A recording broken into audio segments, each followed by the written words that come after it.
Good morning from Attention Paradise.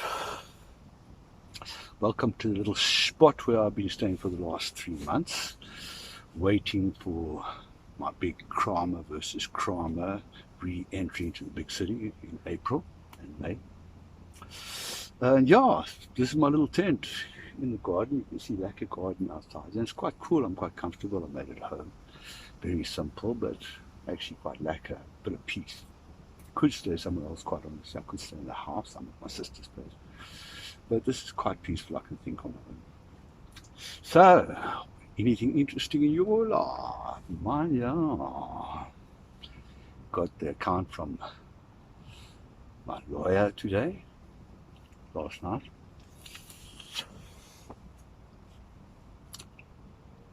I was on oxygen for about, I thought it was COVID, but no, I'm kidding. Yeah, 30,000 Rand. And that's only up until up until submitting the counter proposal for a settlement. So the game has only just begun. My God. But is she expensive? Is that ridiculous? Yes, it's ridiculous, but she's not expensive. Those are the costs. I've got to frighten up and made phone calls obviously before. And these are the costs related with two people tearing their lives apart. These are realistic. I mean, this is what is accepted. I've made a couple of phone calls and spoke to a guy. His divorce cost him his house, his car, 600,000 Rand, and eventually in a desperate effort to get his life together, leaving the country. These are not isolated incidents, and they're not just men. They are people, men and women, whose lives are being torn apart by a legal system. We want to split up our lives, right, and go separate ways. That's fair enough. I mean, for God's sake, if things don't work out, but we are being hit with a system that removes a person's chance to start again. We're taking a system. I mean, let's take my story, for instance. Okay, so marriage breakup, wife moves out, and let's picture her situation. We're going to see a lawyer. Okay, I don't know what happened. I wasn't there. But I've seen how lawyers operate with me. They go into her, she starts telling her side of the story. They are going to like, oh, shame. No, he didn't. These guys out there, don't worry, we'll tell you, we could take him as boom, boom, boom. And they start a process of indignation, hate, animosity, which then comes back and we start to go and see a lawyer. And how do you fight fire? You fight it with fire. So the two sides, which can be a separation, which is the objective, turns into a war of attrition and hate, sanctioned by the state, by the system.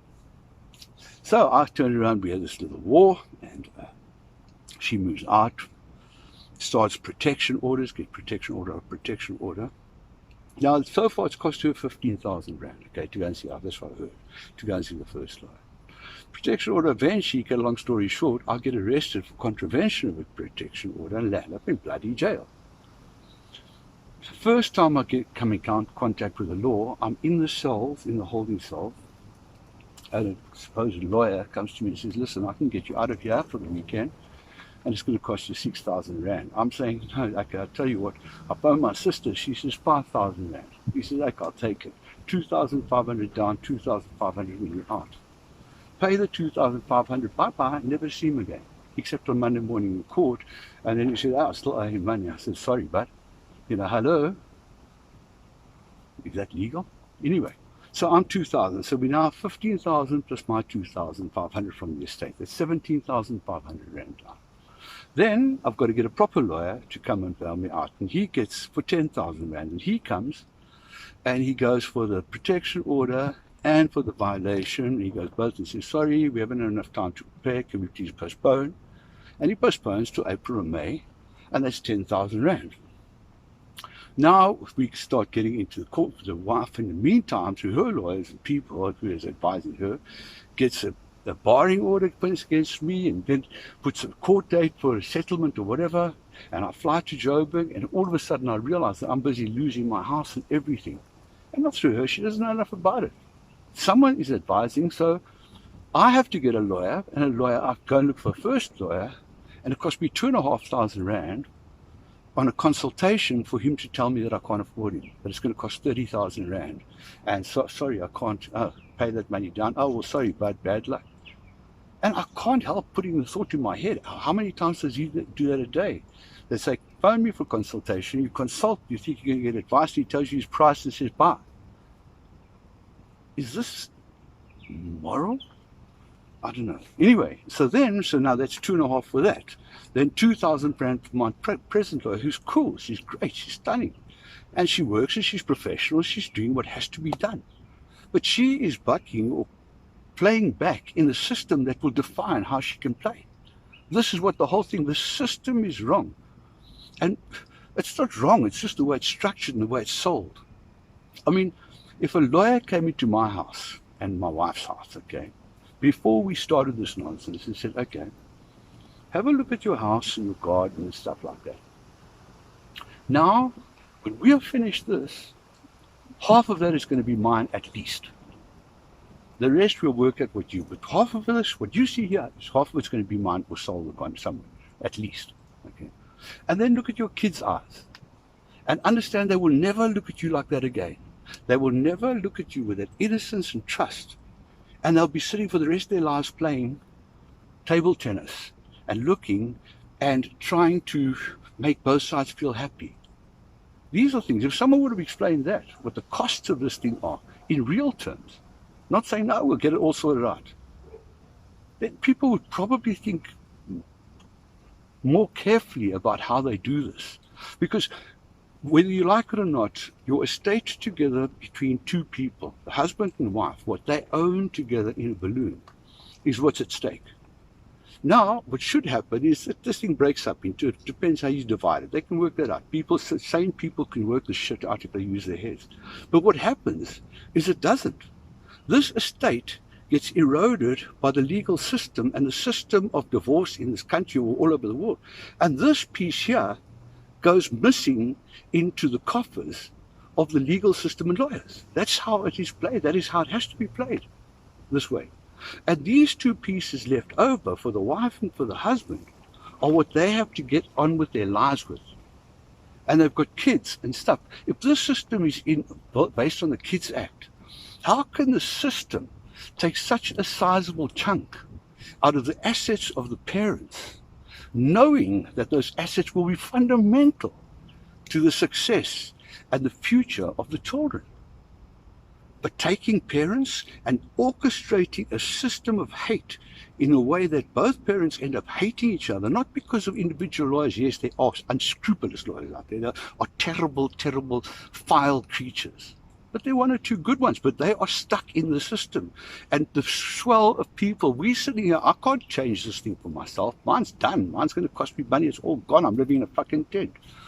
But for my son, and these kids, do we want to have a law which is geared towards the future of the lawyers in the interests of separating a husband and wife, and are happy to take this and the system condones this and can get people thrown into jail that a person has been married for 20 years and been fine, just a bit crazy at times, all of us are. And then all of a sudden in a year they turn into Freddy Krueger? It doesn't happen, man. There are perspectives of this thing. This is where getting locked up on a protection order on only one side of a story without a right of reply is crazy. If there's violence, there's blood, this kind of thing, or demonstrative or measurable, and medical practitioners seeing violence on an assault, yes, arrest the person, that's crazy. But if there's a dispute, a family dispute, or there's arguments, there are so many facets to the story. And neither is wrong. It's part of life. We all know that this idea that marriage is just like, well, you pass the tea, darling. It doesn't work like that. We all know that. But we've got to get through this thing that it turns into a war. This has fueled the male and female gender-based violence. Has fueled the breakup of families, and the kids are the ones that come out fucking suffering. Our kids, because the lawyers are not. To me, it feels that we, husbands and wives, are like fighting dogs, like pit bulls. And we are taken and we're thrown into this pit, and we're given knives and daggers and any arm we like, as long as we can pay for it. and they stand at the top and they hedge bets on who's going to win. And they work out who they want to win. Some of the deals are fixed, like all fights are fixed. But are they in the interests of the person? Are they seriously? Because if they are in the interest of a couple being split, the first concern would be, what is the financial stability of these people? They're emotionally going to be damaged. They're going to be broken. The kids are going to be suffering. Can they afford life? And is it justified that I take everything they got to so-called protect them? And at the end of the game, when it's all finished, they're both two isolated people looking at a life in tatters. That is immoral. The whole system, it's not that the law has to change. It's the implementation and putting in steps of saying, okay, well, hold it. There must be a right of, before you incarcerate a person, there must be a right of reply. And that should be considered.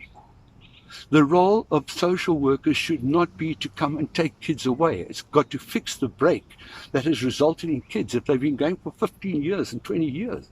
For God's sake, there's problems, there's all problems. But fix the problems, don't destroy the raw materials.